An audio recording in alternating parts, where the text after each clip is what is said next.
This is the first of a series that we're going to provide, the Yuma Center of Excellence is going to provide. This one obviously will be on water, you know that. We're going to do a couple more throughout this year, probably on agricultural applications of sensors, sensor technology, and big data analytics, other things that we're working on. So the thinking was, as we're working on projects and working with people, why not bring in those experts and share with you, with the larger audience, the larger industry. So appreciate you signing up and coming. We had no idea during the middle of summer if everybody would be gone or if people would be here, but you're here, so thank you. Real quickly, the Yuma Center of Excellence for Desert Agriculture. What are we? We're a public-private partnership. We're funded by the ag industry here, and quite a few people in the room are sponsors of us. People like JV Farms, Smith Farms, TMP Farms, Amigo Farms are some of the people in the room here that are supporting us. We appreciate that very much. Our mission is basically putting together resources to solve the pressing problems of desert agriculture. And of course that is everything from water to diseases to productivity, you name it, there's plenty to work on. So again, as we work on it, we're going to try to share that with the larger industry and the larger community, and that's what these seminars are as part of sharing that work. A few logistics for the morning. If you haven't been here, there's bathrooms just down the hall here. There's water a little further down the hall if you want some water. Sharon met with us last night, a few of us last night, and we toured around this morning to see some of the irrigation facilities and the agriculture here in Yuma. In a minute, she's going to give an interactive seminar, and I did say interactive. This is a two-way deal. You guys are the experts about water here in Yuma, and Sharon's here to learn as much as to teach. So please don't hesitate to interact and ask questions as we go along. And then after this seminar, presentation, discussion, if you want to stick around, we're going to have sort of a working lunch. One of the things that Sharon will talk to you about is they put on an annual seminar, or is that the wrong word? Conference. A conference, annual conference. And she's looking for input from us here in Yuma. This one's going to be focused on agriculture water sustainability, and she's looking for feedback from us on good topics to cover there. So that'll be a working lunch. If you want to stick around for that, you're welcome to. It goes without saying, as far as today's topic, it goes without saying that water is a huge issue here at Yuma Agriculture. We've done a lot to be super efficient here, super productive with this resource that we have. And Sharon is a well-respected water expert at the U of A up in Tucson. She heads up the Water Resources Research Center. And she's been around the world. She's been to Oregon, she's been to Israel, probably 100 other places that I don't know about. Kind of learning how they deal with water in those places. Tom Davis and I, about 5 years ago, we went on a trip to Oregon with Sharon, and it was actually pretty fascinating. Half of us were ag people and half were environmentalists, and it was to see how they try to do some win-win solutions there. So I appreciate Sharon coming to Yuma. Again, she wanted to learn as much as she wanted to teach. She's learning who we are, what we do with water here, and then she's going to share with us things that they're doing at the Water Resources Research Center. So now for the formal introduction, and believe me, she has a long. You don't even have to do it. I could have done a very short one. Sharon's the director of the University of Arizona's Water Resources Research Center. It's an extension and research unit in the College of Agriculture and Life Sciences. She focuses on water policy and water resources management challenges and solutions. And she writes frequently and she speaks frequently on that. She covers that from local to international. She served on a lot of boards and commissions, including the State Transportation Board and the Arizona Corporation Commission. And in 2014, she was elected to a second 6-year term on the board of directors of the Central Arizona Water Conservation District. She holds a PhD in economics from Princeton University. Today she's here to explore opportunities to better engage and collaborate with the Yuma area. So let's give her a hand. It is a pleasure to be here, and Paul, thank you, and thank you for the center, and Tom Davis and Mark Smith, who spent quite a few hours along with Robbie Barkley last night talking about things over dinner and driving around this morning. And actually some things I might not have said, I'm going to say based on some of those conversations. And As you can see from the title, it says working together to address Arizona water resource challenges. We do have water resource challenges in the state. It is imperative that we work together, and the main driver of coming out here is to further build relationships that have already been established and to see how we can work together on a few things. And toward the end, I'll have some specific ideas to mention to you. But I would like to tell you a little bit about myself. This is my first visit to Yuma by any means. I've lived in Arizona since late 1978, so I've been here for a long time. For a while, I was on the Arizona Corporation Commission on an interim basis. It was, for those of you who've been here a long time, and I know you're served by APS, you remember when Palo Verde Nuclear Generating Station came online. Unit 2, the rate case was before the commission when I came on board, and one of the public hearings we had was out here in Yuma.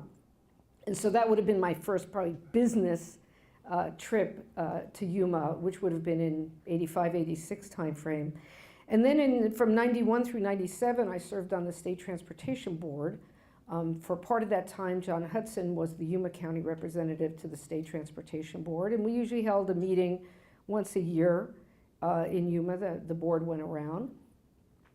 After I went off the board, I was doing consulting work. I wasn't connected with the university during that period of time. In the 90s, one of the projects I worked on was a consulting project with the YMPO in looking at how to move forward with the Yuma Area Service Highway and working with the various communities and members of YMPO. And it goes on. I mean, I have friends here. It's a great place. I'm happy to be here. However, in all of those visits and through all of this, I don't think I've gotten necessarily a great education on kind of really your agricultural practices and irrigation practices and so forth. And so part of what we've done last night and then this morning and will continue to do was help educate me. I come from an urban background. As Paul said, my degree's in economics. I got exposed to Arizona water issues when first I was on the Corporation Commission, and then when I was away from academia for almost 16 years, I headed up a regional water augmentation district in the Tucson area, and it went on from there. I returned to the University of Arizona as a water person in 2002, and I've been director of the center since 2004, July 1, so I have an anniversary almost coming up. I tell you all this because most of my knowledge about water is actually on-the-job training. It's very practical, it's very real-world oriented. I don't even know if the word water was mentioned while I was a grad student at Princeton, except when you wanted to take a drink of it. And so the work I do reflects that I'm looking at the issues we face here, looking at the public policies we have in place, how we can improve them, also do a lot of work on helping people understand what it is we do. I sometimes say, never has there been so much about which so little has been written. There's so much, the water world, the water management world is so complex. And the people who are doing it, the farmers here, the agency people, they don't get rewarded for writing articles and papers and columns and so forth. That's what university people do. That's what students do. They learn about things and they help people understand them through their work. And so a lot of what I do is very basic in attempting people to understand how is it that we manage our water resources and how does that vary and change. So with that background, Paul already said something about the Water Center. I've got our mission up there. The bottom right is a photo of our building. We're slightly off campus. How many of you know where the football stadium is at the University of Arizona? We're very close to that. We're slightly off campus, just a little bit to the southeast. We happen to be in the old Boy Scouts building. So you can see, if you can see the Boy Scouts insignia on our building. And what is the Boy Scouts motto? Be prepared. I think that's a pretty good thing to have on our building as a Water Resources Research Center, because isn't all of what we're trying to do here is be prepared. So I like to show that photo of our building for that reason. In many places, including the cover slide, and Paul, you're welcome to post this and circulate however makes sense. I have our website in many places, and our website has a lot of information about Arizona Water, about our projects. It has links to other things. So if you sometimes have questions about what's going on in the state or other places, take a look. And I'm going to say a little bit about our programs here. I'm not going to go into detail again. If people want to know more, you can go to our website. But we do publications, and one of them, the Arroyo, I'm going to talk about a little bit later. We put out a quarterly newsletter, and we put out a weekly wave. In the summer, we call it Summer Wave. We put it out twice a month, where we announce our seminars. We announce some things that are going on. It's a good way to keep up. And all of that is free and free for download. Paul mentioned our annual conference. That is a big event for us, and that's something that I'll talk about, our plans for our 2017 conference. We do an annual conference on a topic of importance, a water topic of importance in Arizona. Our intended audience is very broad-based, ranging from students, faculty, to water industry people of all kinds, to the general public. It's not an academic conference, it's a water issues conference. And so we're really trying to look at what are some of the challenges, what are some of the solutions.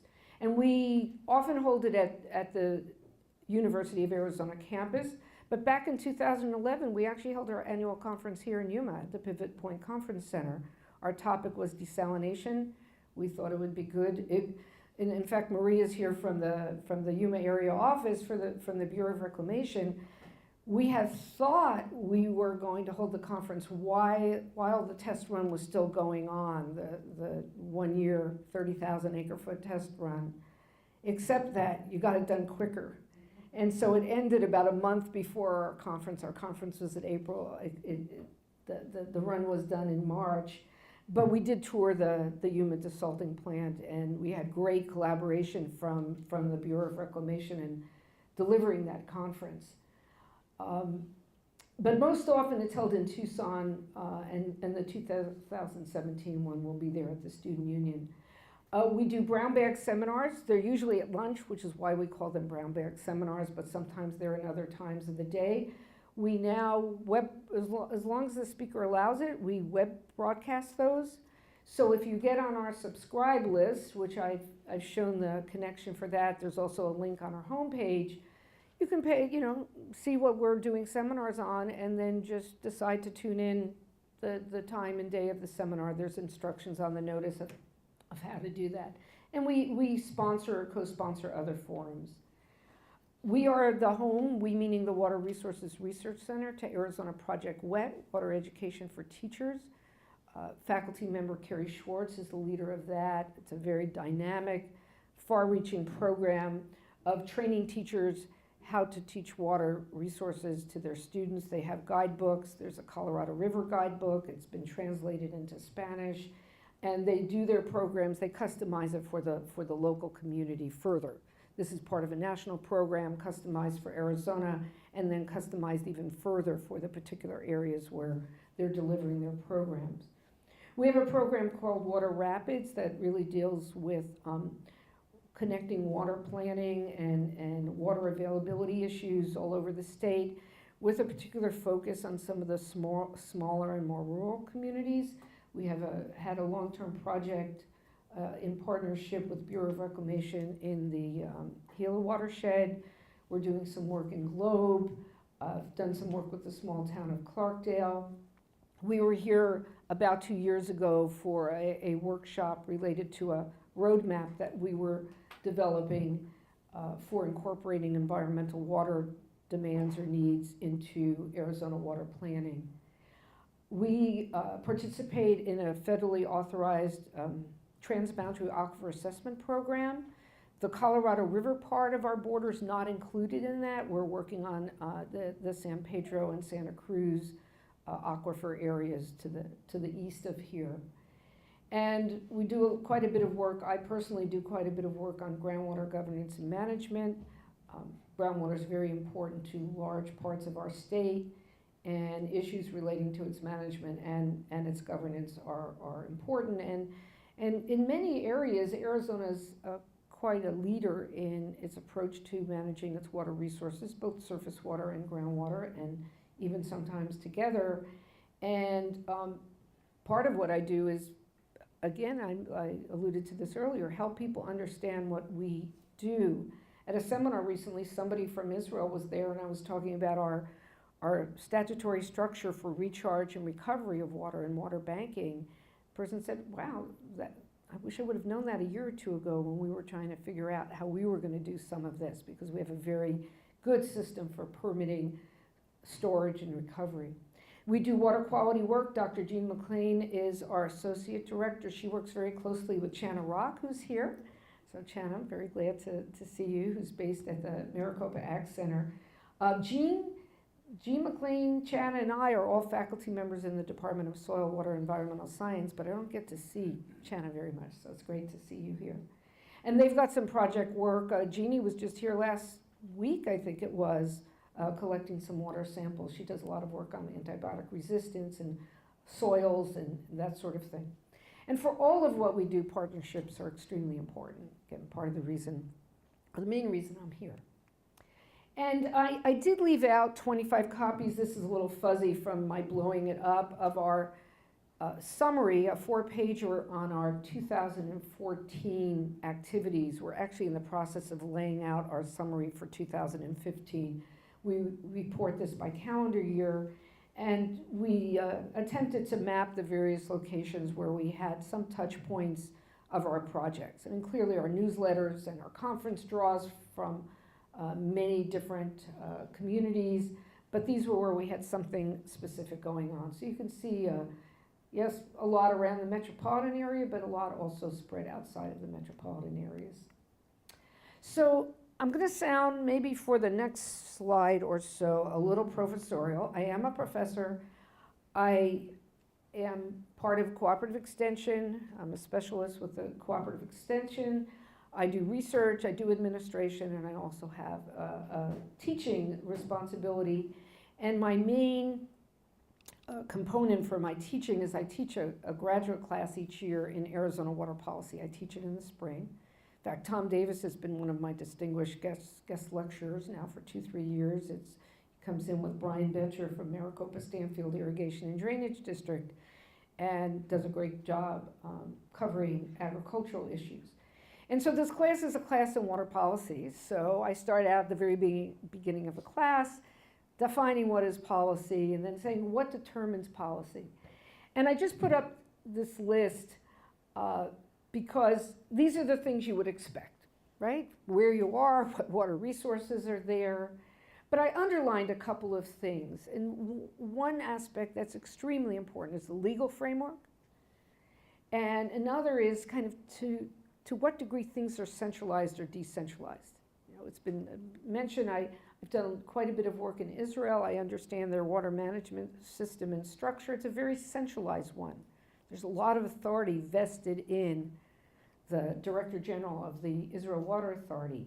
We have a much more decentralized approach here in the whole nation of the United States, and then also in Arizona.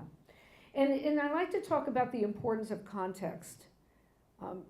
My students write papers for the class, and I tell them the importance of explaining the context of what they're looking at, because if you don't know the context, you really don't know the questions to ask, the ideas to pursue. So I just want to talk about a few context issues. One being the very basic water cycle, right? No new water is created. It may change form, it may move, it may change in quality. So we have to remember that. But I also particularly like using this diagram because it shows a cartoon, a graphical depiction of an aquifer.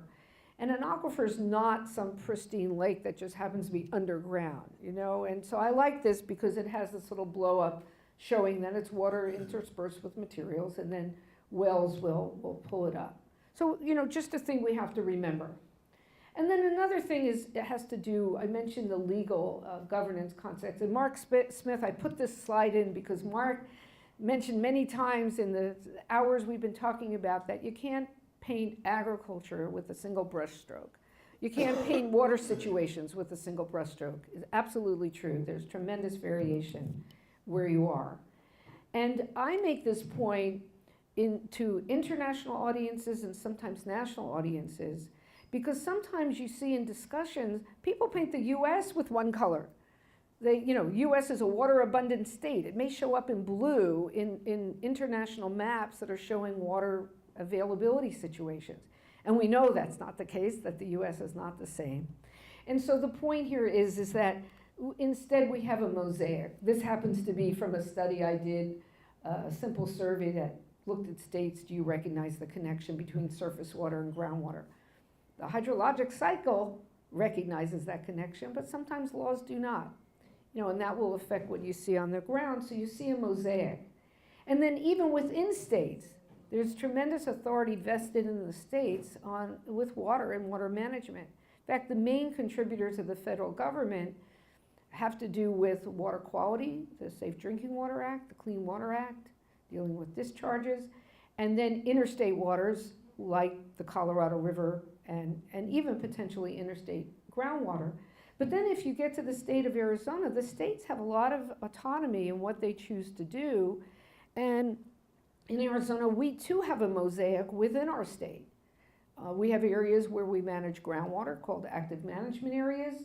We have irrigation non-expansion areas where, because of groundwater issues, irrigation cannot be expanded beyond a historical footprint. And then we have areas where there's very little regulation of groundwater and active management of it. And then I just actually used this slide in a presentation I gave Sunday, and this was to a small gathering of people from across the nation, is that we have other mosaics too. We have tribal lands, of course, lots of tribal lands in the state, and they have sovereignty when it comes to their water management. They have water rights claims, they may have water rights settlements, and so these also figure into discussions of what are the issues, what are the policy options, what are the potential paths to solutions. And then that was part of an introduction to geographic context, but of course you all know we're part of the Colorado River Basin. That's extremely important when we talk about the water management issues and potential solutions, because Arizona, no part of Arizona is an island unto itself, or very few parts maybe could claim that.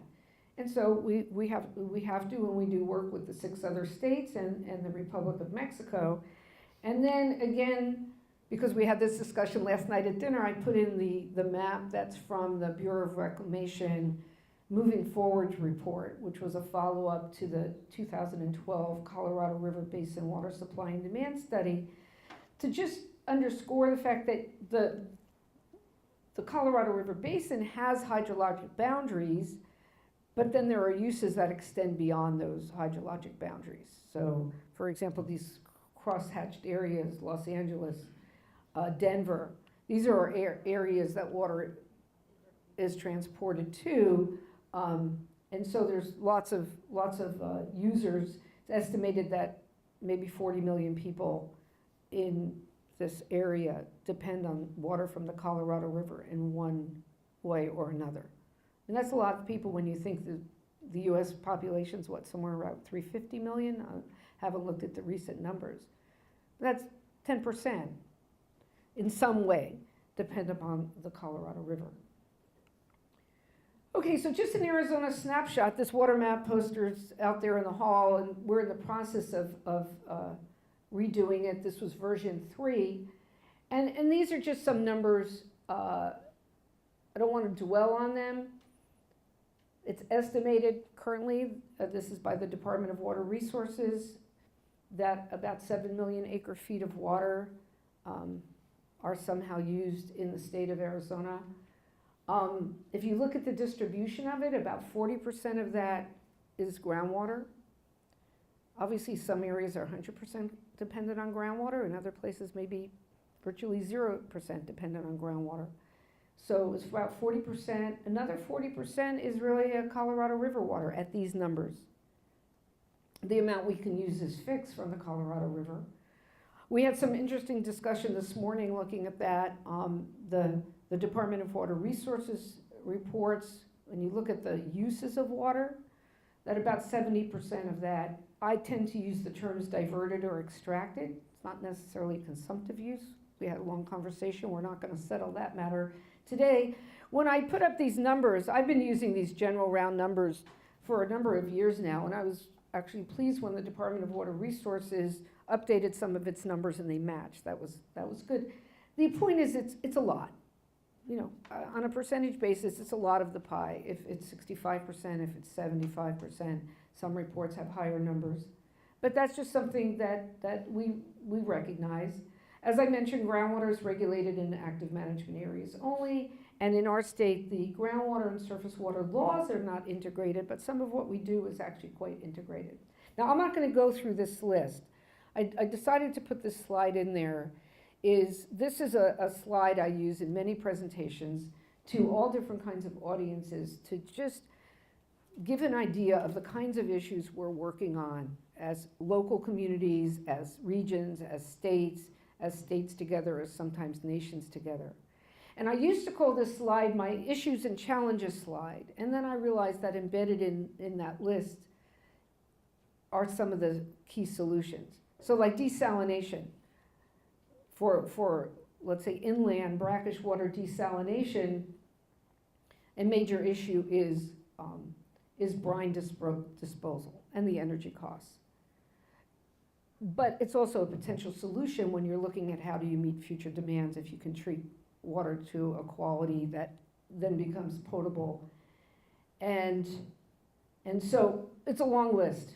You don't get bored when you work on water resources, you know, professionally here. There's just no end to the issues to become involved in. We have a lot of uncertainty. The main difference between, I think, where we are now, where we might have been, 20, 30, 40 years ago, is that the population's grown. And so you have more demand by the people and not really expanded water resources. But we've always dealt with uncertainty, and I like to use the example of building Hoover Dam, and I don't know how many of you have read, you may know the history from other sources, but I don't know if you've read the book Colossus. It's a very well-written book about the building of Hoover Dam, and talk about uncertainty. What was that going to work the way they thought it would, and so we've always been dealing with uncertainty, but certainly are now. So with all those issues and challenges, so how and what are we doing? And this is where I'd like to, take a little breath and see, to this point, what kind of comments, questions, observations you have. I just want to say a few words about that. And that is that long list of issues and challenges, they're all recognized. People here, people at the universities, people working for water utilities, people are working on these issues. It's that the solutions to them, or overcoming the obstacles, are not easy. If things were easy, they'd be done. And so, oops, the wrong way. So on Colorado River issues, we're certainly working collaboratively with other states. We're working collaboratively within the state. It may sometimes seem like we're not, but I think we are. The governor's recently appointed a water augmentation council. There are various other organizations, associations. Their main purpose is to bring people together to work on these issues.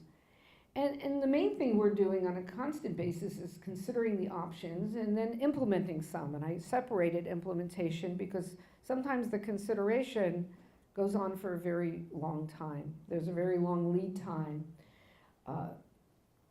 to get to making a decision to do something and then implementing that decision.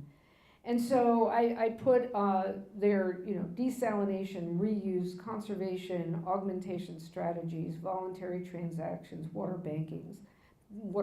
Those are some of the things we're doing or we're talking about and looking at. And the photos on the right just happen to be some photos The top one is a recharge project in the Tucson area, Tucson, where I live, in an unplanned way, made a decision to utilize the Colorado River water delivered through the Central Arizona project through storage and recovery. They deliver the water to these spreading basins, they let it percolate into deep aquifers, they have recovery wells there, and that helps Tucson avoid building an expensive treatment plant, and has quite a drought-proof, in the end, system for water delivery, because it's really relying on the aquifer system as the regulating mechanism to store and then deliver the water. The middle photo is my Cantaloupe Field, drip irrigated in Maricopa Stanfield Irrigation District that I took a few years ago. A lot of times we get questions about the kind of irrigation agriculture is using and why and so forth, and we spent quite a bit of time talking about that this morning. But there is drip irrigation used in Arizona, and some people think there's not any. But we use multiple technologies for irrigation. And then the bottom photo is a storage project up in the Phoenix area that's operated by the Central Arizona Project. So this, I would say, would be a good break point, because I want to go into kind of a little bit more specifics about education and engagement and some opportunities. So I'd be curious to know if you have any questions, comments. So, you know, that's a very good point, and I think in many ways you're absolutely right. Until recently, from the academic side of things, there was a lot of discussion about the water-energy nexus, but food didn't get put in that. But now, and I changed this slide, I mean, I put a date on it usually when I'm presenting it, but I change it. And up here is the water-energy-food nexus. I didn't have the word food up there until not that long ago. I mean, it's been some months. And the National Science Foundation, USDA, of course, USDA, anything water-related at USDA will relate in some way to food and agricultural production. But at the National Science Foundation, where the National Science Foundation supports research, sometimes very basic research, this is a new big thrust of theirs that is expected to continue. And the issue of the growing population and the need to feed that population, and not just the growing numbers, but also the growing income levels, the increase in what could be called the middle class in some of the Asian countries, that changes eating, more meat eaten, more, changes the types of food. And so it is recognized.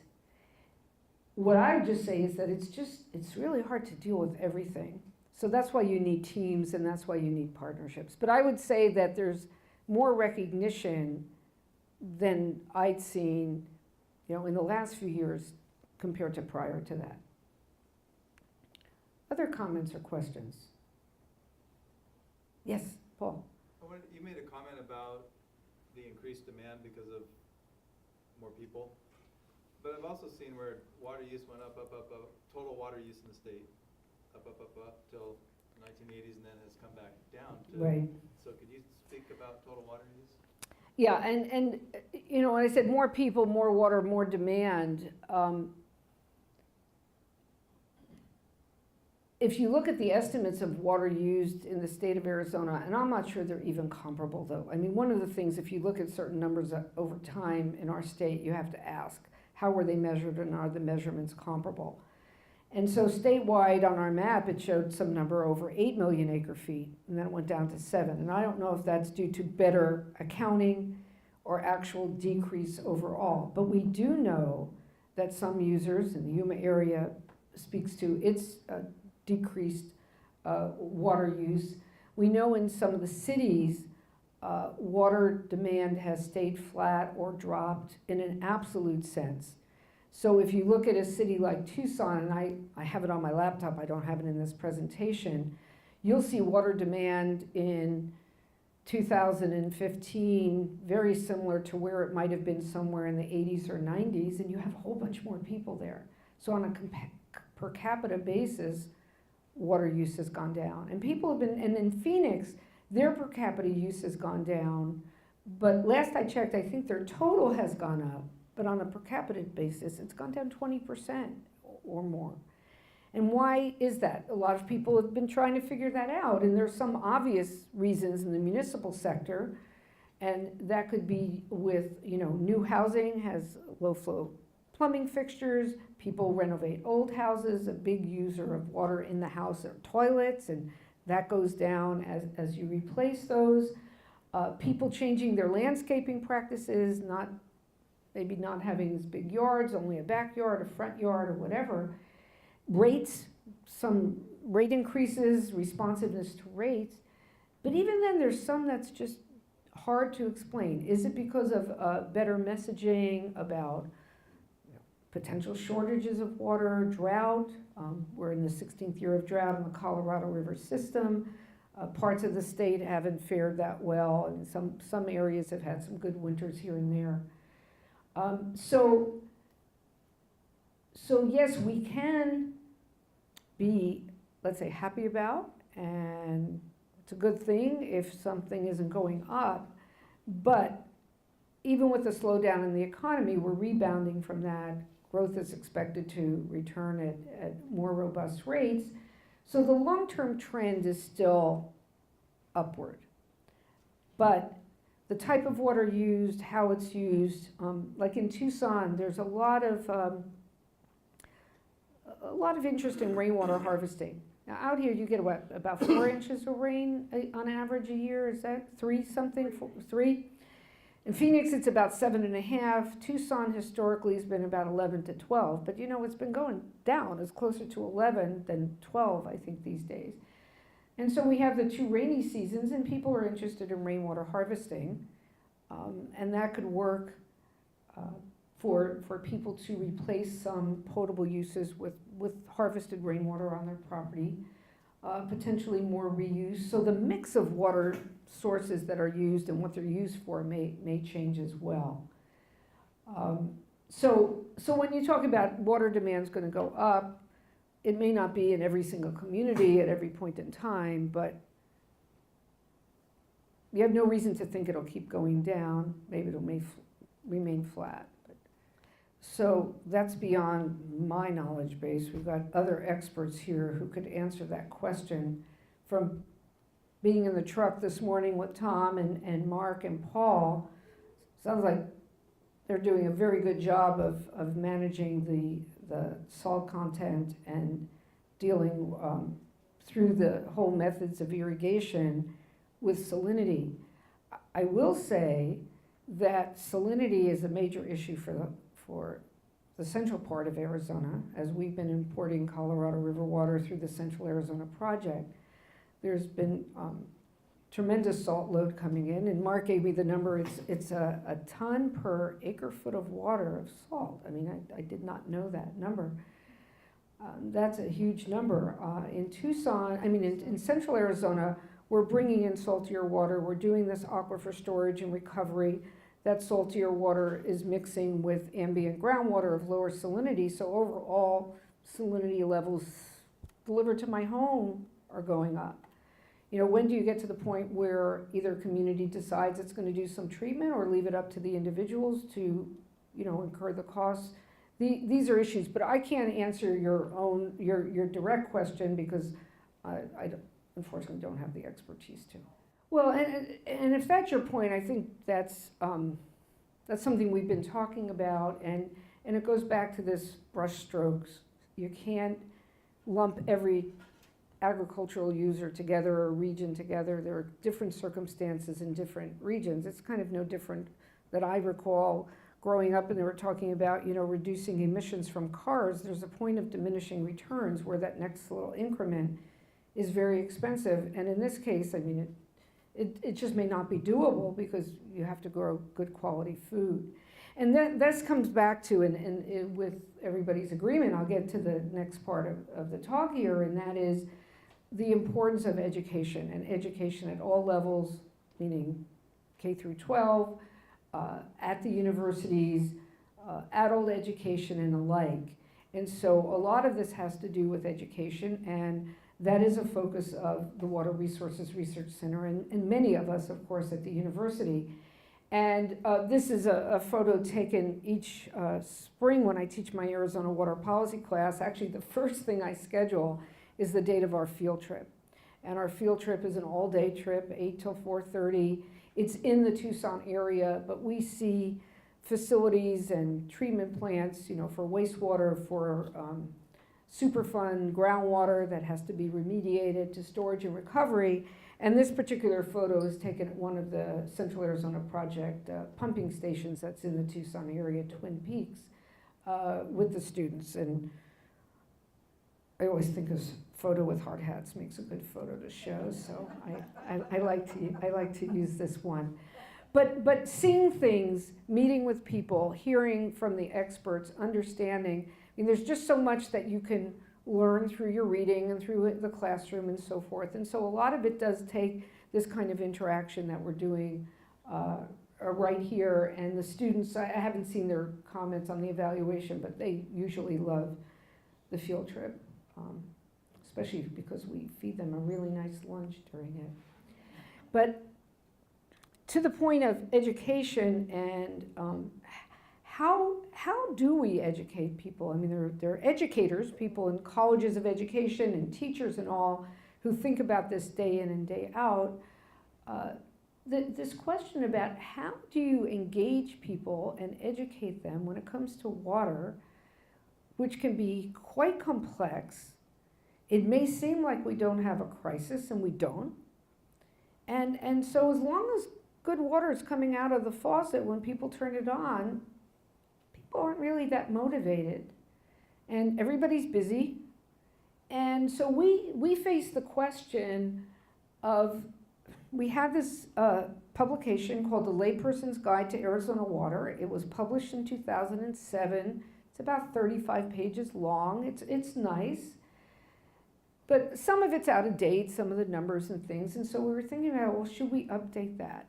And it's like, well, is that what people want? Is that how we're going to engage people now? Everybody's sitting with their phone, and you know, you want things quickly, you want them at your fingertips, you don't have to read a long thing.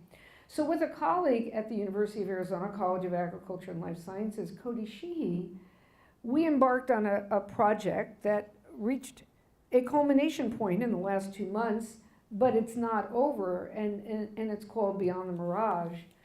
And I encourage any of you, when you have a chance, to go to beyondthemirage.org.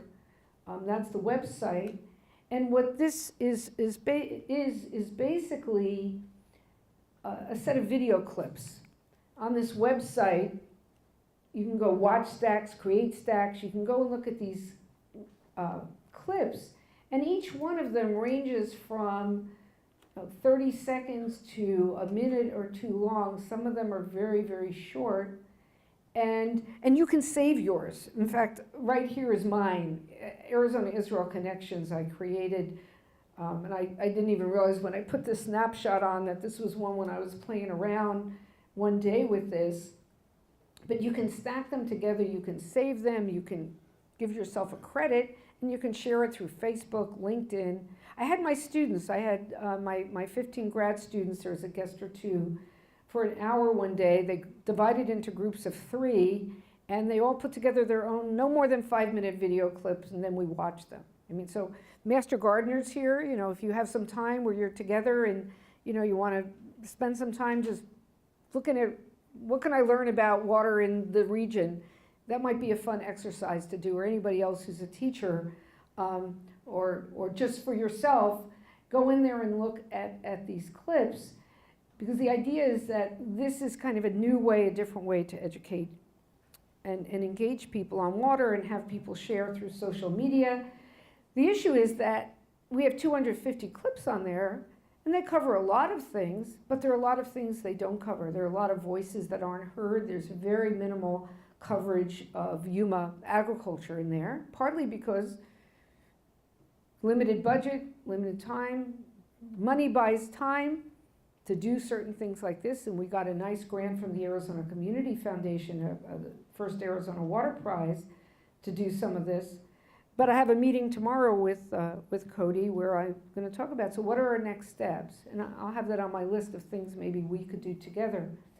Did any of you see the documentary on KAET? You get 8 out here? Did you see it? Another part of this project was the creation of a documentary that took some of this footage and put it into a very professionally done 60-minute documentary.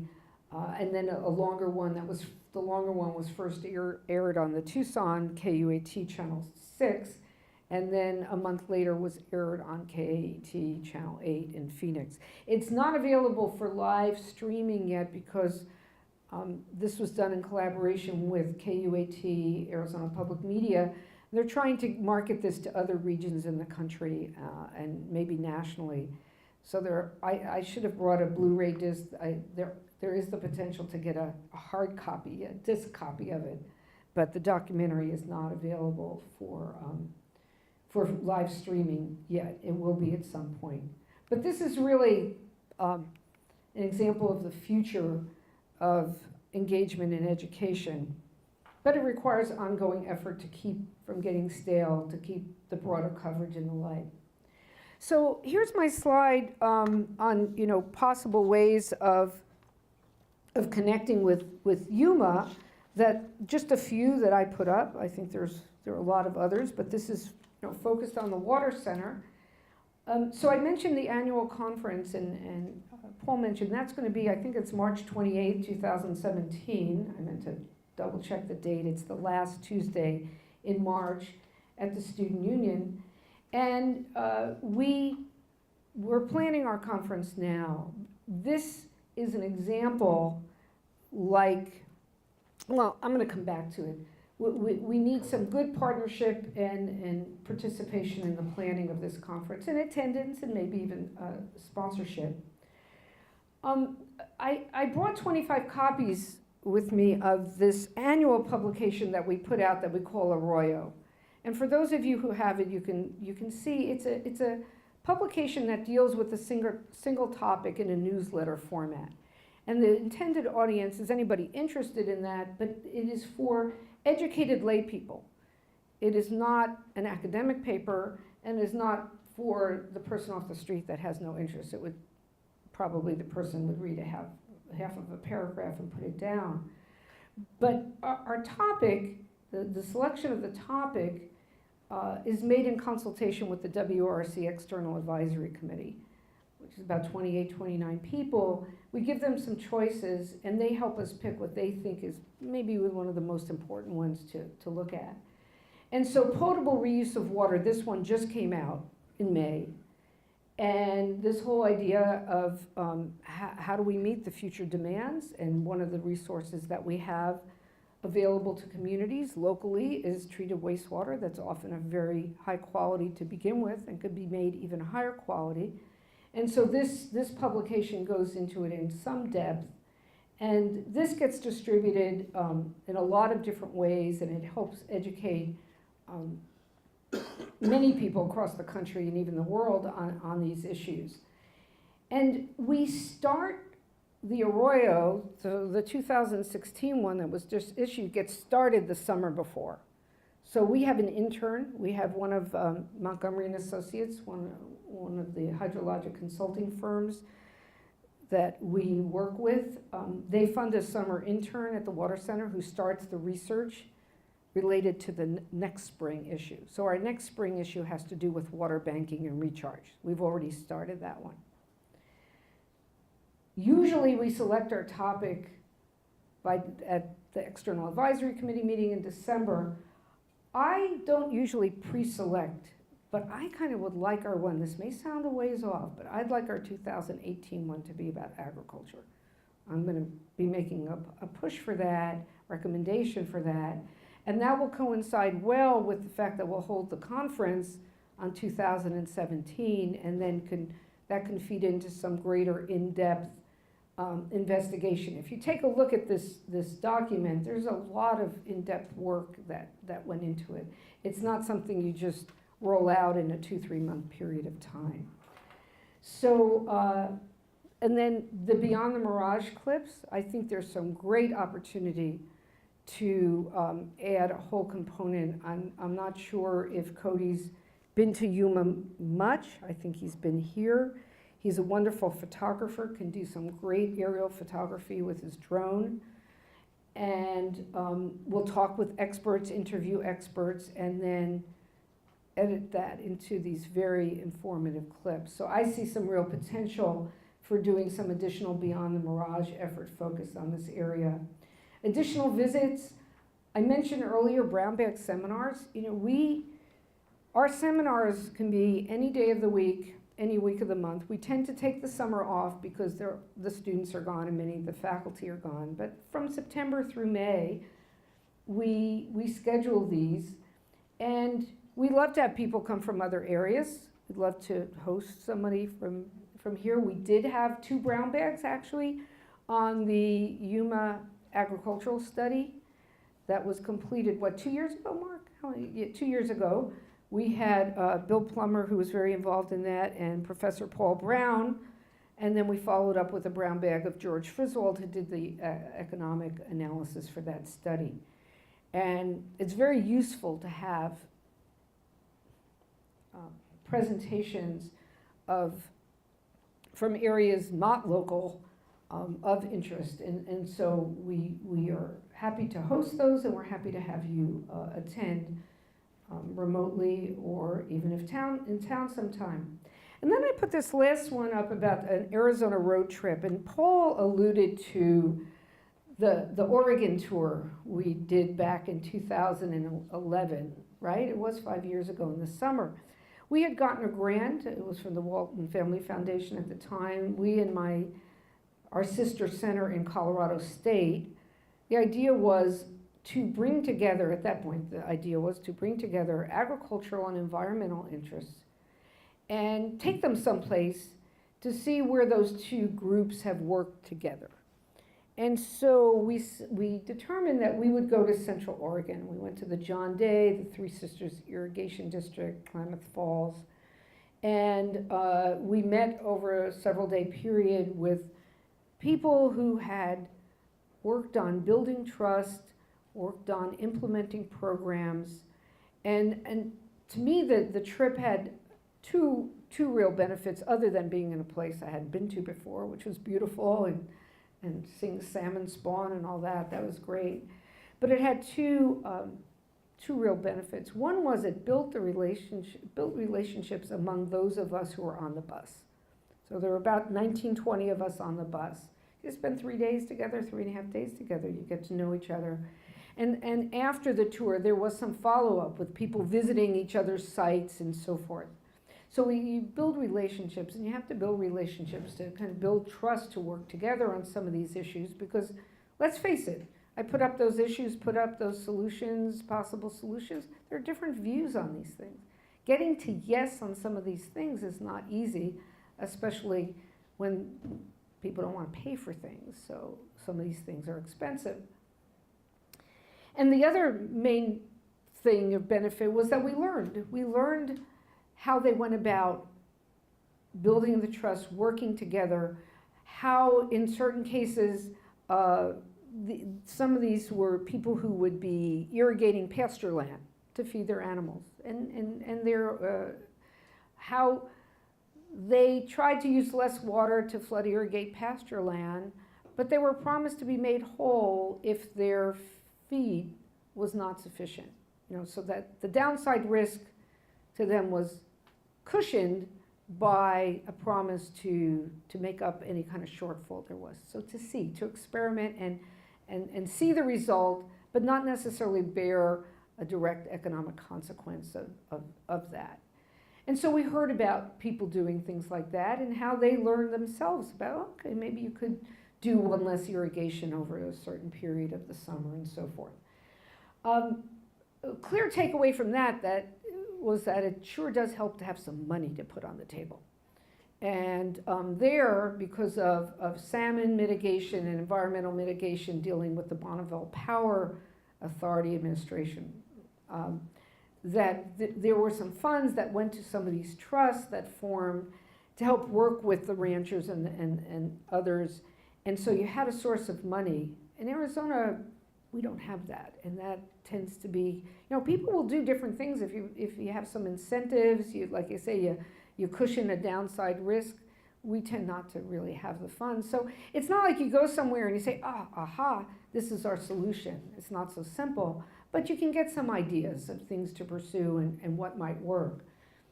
I've had people who were on the trip, hey, you're gonna do that again? Maybe you should do that again. We have thought that it would be really great to have an Arizona road trip and bring together, again, some agricultural, some environmental, but let's bring some municipal people in as well. And get in a bus, go see some things, maybe have some myths busted, maybe have some things confirmed. And so that's something that, that's a great project for a grad student to help arrange. A grad student did that the last time we did it, and it was a great trip. So, just something to think about to get people here and learn directly on the ground. I've talked about building relationships and trust. I talked about what we learned during the 2011 Oregon visit. Half of the people I was going to say this wrong. That 2011 Oregon trip I mentioned had about 19 participants. I organized a program to take some people over to Israel to look at the water management over there. I did that actually at the request of some people from the ag sector here in Arizona. We had 10 people go. 5 of those 10 were people who came on the Oregon trip. This is valuable. This is good. And we had a reclamation official come with us on that program. And people felt that was kind of life-changing, what they learned and what they saw and all that. So again, this idea of seeing things and experiencing things. I decided to put this picture in. This is a picture taken at the kibbutz Hatzarim, where Netafim was founded and located, where they manufacture their drip irrigation. I've been there 2 times. I've been to their factory once. This was to they call it the Drip Technology Center, but it's really where they're dealing with some of the water quality testing and looking how the drippers work with different water qualities and the like. And I know there's drip here. This is something I've learned recently. A lot of people out there think, that the solution to everything is that drip irrigation. Well, drip irrigation is not the solution to everything, and it is being used here. And we drove by some of that here. But a company like Netafim, yes, they have an interest because, they sell the product. They also got the King and Queen of Sweden's Industry Sustainability Prize back in 2013. They're in many developing parts of the world. They're potentially interested in partnering with the University of Arizona and others and looking at some kind of studies and other things. So, there's different opportunities for partnership. So I want to talk a little bit just more, and then we can take some more questions and then be about time to break, about the conference. And I'm going to go one slide forward. And I was debating whether I put the titles up first or the other, but we haven't decided on a title. We've just decided on the topic of agriculture and water. We did a conference on agriculture and water back in 2004. It was the second annual conference we did since I joined the Water Center, and we haven't missed a year since 2003. In 2015, June, we did a conference. It was called Indigenous Perspectives on Sustainable Water Practices. It was held at the Gila River Indian Casino Resort, and the Gila River Indian community was a main sponsor with us. And this is at the very end, and there's Jean McLean standing to my left, and Carletta Chief, who are the conference co-chairs with Governor Stephen Roe Lewis of the community. This was a very challenging conference for us to undertake because of the many sensitivities, complexities, and all dealing with so many different tribal nations in Arizona. We wanted to put together a program that would attract tribal members as well as all others.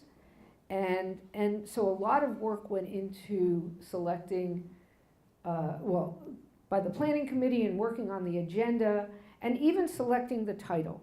We did a survey monkey among our planning committee and maybe some others to make sure that the title didn't maybe offend, have sensitive words, whatever. I think working on a conference on agriculture and water in Arizona requires the same kind of diligence, sensitivity, inclusivity to plan. So we're not rushing down okay, so here's the title. These are a couple names that we put out there. In 2003, or probably 2003, we started planning the 2004 conference, and I would talk to people and they said, they were not that interested because they thought we were about writing the Requiem for Agriculture in Arizona, and that was not the intent. I mean, that was never the intent. But again, it goes back to the relationship building, the trust, working together, realizing that what we're trying to do is help inform, educate, in a complex situation. In a situation where, as we've acknowledged, Yuma area agriculture is different from any other area in the state, maybe in the nation, maybe in the world.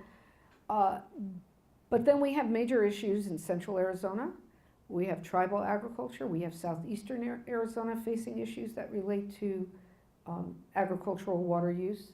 So this is where we are. My staff, I should have put draft on that because my staff came up with a paragraph. We revised it a little bit, but this is just, you don't have to read this. You know, kind of the paragraph we sent out, this is what we're thinking about doing.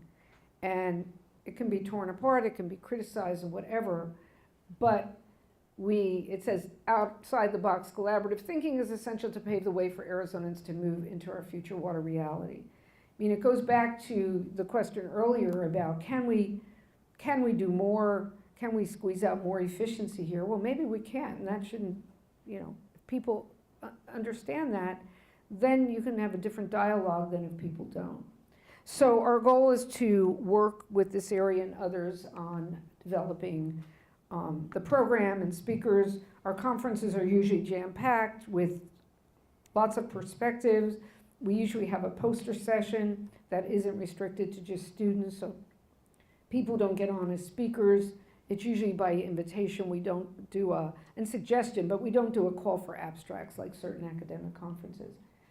So I'm happy to take some other questions. I just want to mention, we were talking this morning, Mark, there's my photo I took from the bus last October, because on your left, and then there's the Yuma East Wetlands, and that was also taken on that same trip.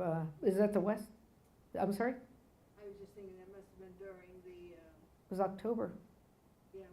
when they were releasing more water. Yeah, it was October. We were up at the tower by the park, Yuma Crossing Park. And I looked at the river. When I come here, I do like to stay at the Hilton Pivot Point. Don't mean to give a commercial advertisement here, but I like to be able to see the river. So it looks pretty narrow right now. But anyway, I'd like to thank you all for coming, and I'm happy to hear your comments, questions. So I would note that of all the communities in the state of Arizona, the one that's probably in the best shape in terms of water resources is Yuma. Okay, because of your water rights, your community, and all that. But the point I think you're making relates to the whole point about you should be using water wisely, even if you have a lot or not. And so it sounds like part of this may be an education process for the gardeners. Is like we were talking, it doesn't pay, it's not good to put too much water on a plant if the plant's going to suffer a root rot or whatever as a result. And so, it's all about education, and the circumstances will differ depending upon community, depending upon use and all that. But I think it's a robust message to anybody to say, this is an important resource, it's a precious resource, use it and use it wisely. But I would say, and by the way, the storage in Lake Mead right now is only about 37%, but there'll be a release and it'll go back up. But the fact of the matter is this area is in good shape. But that doesn't mean that you should just waste water. Yeah, you're absolutely right. I mean, you have transient populations throughout the state for whatever reasons, and you have to keep on point and on message, and it is a never-ending proposition. And that's why and that won't help you so much with the, let's say, retired snowbirds and so forth, but around the world, everybody focuses on many things, but one of the things they focus on is educating the youth, and that the youth can bring things, into the home, and so, depending upon the programs in the schools and so forth. But there's currently no real substitute for kind of that interaction or that guidance that comes through educational programs. And so, like you say, I agree with you. You just have to keep at it. Sometimes bring back, reissue things. Even like I mentioned, we have this weekly digest during the semester. Sometimes we're looking for stories to put in there. We can put links to other people's stories. Hey, here's a thing on how to water your citrus trees. One of the things we're working on right now is we used to produce a landscape, low water use plant landscape CD. Okay, so we're beyond CDs. Most people don't even have readers anymore on their computers and certainly on their handheld devices. And so we're making it all web-based, with some information. And it's a big project. We're working with the UA Arboretum. We're working with some local experts, and every time you try to update something, you got to get, the photos aren't high enough resolution for web-based or other things. So it is never ending, and this is where I think, though, the partnerships, people like master water gardeners can be very helpful, because sometimes you just need help with getting through some things and getting something reviewed. So we just have to work together. Other comments, questions? Well, thank you very much.